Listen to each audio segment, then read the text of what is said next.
Hi అండి అందరికీ. నేను మీ సీత. ఎలా ఉన్నారండి అందరూ? బాగున్నారు కదా? నేనైతే చాలా బాగున్నానండి. మీరు కూడా బాగుండాలని మనస్ఫూర్తిగా కోరుకుంటున్నాను.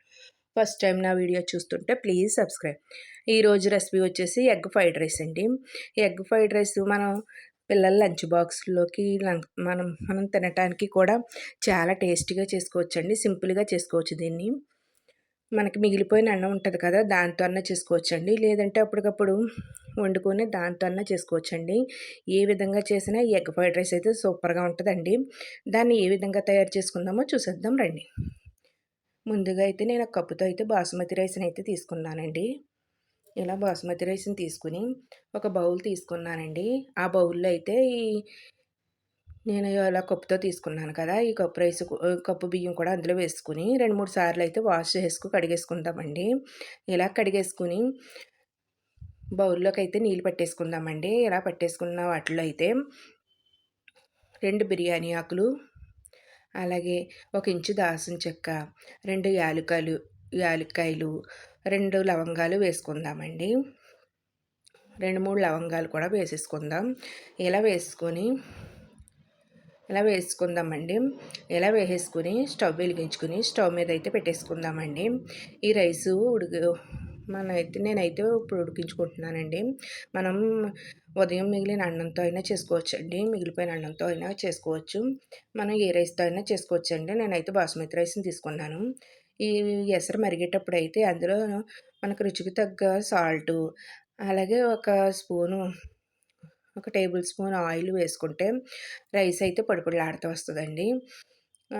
స్టవ్ వెలిగించుకొని కడాయిని పెట్టుకుందాం ఇప్పుడు. కడాయి వేడెక్కాక ఒక స్పూన్ ఆయిల్ వేసుకుందామండి. ఆయిల్ వేసుకొని నేను ఒక 5 గుడ్లనైతే ఇలా చితగొట్టుకొని ఒక బౌల్‌లో వేసుకున్నానండి. ఆయిల్ వేడెక్కాక అందులో అయితే వేసేసుకుందాం. వేసేసుకొని మనం ఇలా ఎగ్గనైతే కొంచెం సేపు మగ్గనిద్దామండి. మగ్గనిచ్చిన తర్వాత ఇలా చిన్న చిన్న ముక్కల కింద అయితే ఎలా అయితే గరిటెతో తిప్పేసుకుంటే ఇలాగవుతదండి. ఈ సైజు ముక్కలనైతే చేసుకోవాలి. ఇలా చేసుకున్న వాటిల్లో అయితే కొద్దిగా ఉప్పుని వేసుకుందామండి. సాల్ట్‌ని వేసుకుందాం. సాల్ట్ కూడా ఈ ముక్కలకు కొద్దిగా పడతది కదా! కొద్దిగానే వేసుకోండి. ఎక్కువ వేసుకుంటే మళ్ళీ ఈ ఎగ్ ముక్కలు ఉప్పగా ఉంటాయండి. ఇప్పుడు మళ్ళీ అదే ప్యాన్‌లో ఒక స్పూను ఆయిల్ వేసుకొని, ఒక స్పూన్ జీలకర్ర, ఒక స్పూన్ కరివేపాకు వేసుకుందామండి. అలాగే సన్నగా తరిగిన ఉల్లిపాయ ముక్కలు కూడా వేసుకుందాము.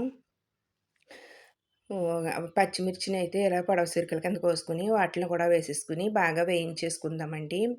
ఇలా మొత్తం అంతా వేగిన తర్వాత ఇప్పుడు ఇందులోనే ఒక చిన్న సైజు క్యాప్సికమ్‌నైతే ఇలా పొడవు ముక్కల కింద కోసానండి. అవి వేసుకుందాం. ఒక చిన్న క్యారెట్‌నైతే చిన్న చిన్న ముక్కలు చేశానండి. అవి కూడా వేసేసుకొని, ఒక టమాటానైతే చిన్న ముక్కలు చేశానండి.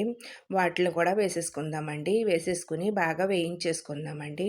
ఇప్పుడు ఇందులో రుచికి తగ్గ సాల్టు, అలాగే చిటికెడు పసుపు, ఒక స్పూన్ కారం వేసుకుందామండి. మనం స్పైసీనెస్‌ని తగ్గట్టుగా వేసుకుందామండి. మీరు కారం ఎంత తింటారో అంత అయితే వేసుకోండి. నేనైతే ఒక స్పూన్ అయితే వేసుకున్నాను. వేసుకొని బాగా కలిపేసుకోవాలండి మొత్తం అంతా కూడా. కలిపేసుకున్న తర్వాత మనం ఎగ్‌ని ఏపుకొని పక్కన పెట్టుకున్నాం కదా! అవి కూడా వేసేసుకోవాలండి ఇందులో. వేసేసుకొని బాగా ఒకసారి కలిపేసుకుందామండి. ఇలా కలిపేసుకున్న దాంట్లో అయితే నేను రైస్‌నైతే ఇలా ఒక ప్లేట్‌లో ఏసుకొని చల్లారబెట్టుకున్నానండి. ఆ రైస్‌ని కూడా ఇందులో వేసేసుకొని బాగా కలిపేసుకుందామండి దీన్నైతేని. ఈ విధంగా మొత్తం అంతా విధంగా కలిపేసుకుందామండి. ఇందులో ఒక స్పూను మిరియాల పొడి వేసుకుందామండి. వేసుకొని బాగా కలిపేసుకుందామండి. మిరియాల పొడి వేయడం వల్ల స్పైసీగా ఉంటదండి. బావుంటది కూడా. ఇప్పుడు ఇందులో కొద్దిగా కొత్తిమీర వేసుకుందామండి. అలా కొత్తిమీర వేసేసుకొని బాగా కలిపేసుకోవాలండి. ఈ విధంగా కలిపేసుకున్నాం కదా!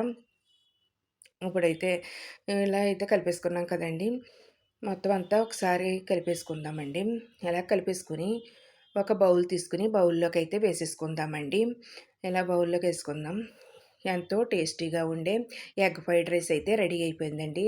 చాలా సింపుల్‌గా, టేస్టీగా చేసుకోవచ్చండి. చిన్న పిల్లల నుంచి పెద్దవాళ్ళ దాకా ఇలా ఇలా ఎగ్ ఫ్రైడ్ రైస్‌ని ఇష్టపడిన వాళ్ళంటూ ఎవరు ఉండరు కదా! ఈ విధంగా చేసుకోవచ్చండి. ఇప్పుడైతే బౌల్‌లో వేసుకున్నాను కదా! ఇప్పుడు ఒక ప్లేట్‌లోకి అయితే వేసేసుకుంటున్నానండి మొత్తం అంతా కూడా. ఇలా ప్లేట్‌లోకి వేసేసుకొని, ఇప్పుడు ఇందులోనే కొద్దిగా వేసుకుంటున్నానండి. కొత్తిమీరని వేసుకొని, ఉల్లి ఉల్లిపాయ ముక్కలు పెట్టుకుందామండి. ఇలా ఉల్లిపాయ ముక్కలతో తింటే చాలా టేస్టీగా ఉంటదండి. వేడివేడిగా ఈ ఫ్రైడ్ రైస్‌ని ఉల్లిపాయ ముక్కలతో తింటే చాలా బావుంటదండి. అలాగే నేను క్యారెట్ ముక్కలు కూడా పెట్టాను. ఇవి కూడా పెట్టేసుకొని బాగా గార్నిష్ చేసేసుకుందామండి. చూసారు కదా! ఎంతో టేస్టీగా ఉండే ఎగ్ ఫ్రైడ్ రైస్ అయితే రెడీ అయిపోయిందండి. రెడీ అయిపోయిందండి. చాలా సింపుల్‌గా చేసుకోవచ్చండి దీన్నయితేని. హ్మ్. మనం అత్తమాట్లు రైస్ తిని బోర్ కొడతా ఉంటది గదా! ఒక్కొక్కసారి ఇలా చేసుకుందామండి. చాలా బావుంటదండి. అలాగే నా వీడియో నచ్చితే మీ ఫ్రెండ్స్‌కి, రిలేటివ్స్‌కి షేర్ చేయండి. వీడియో చూసి లైక్ చేయండి.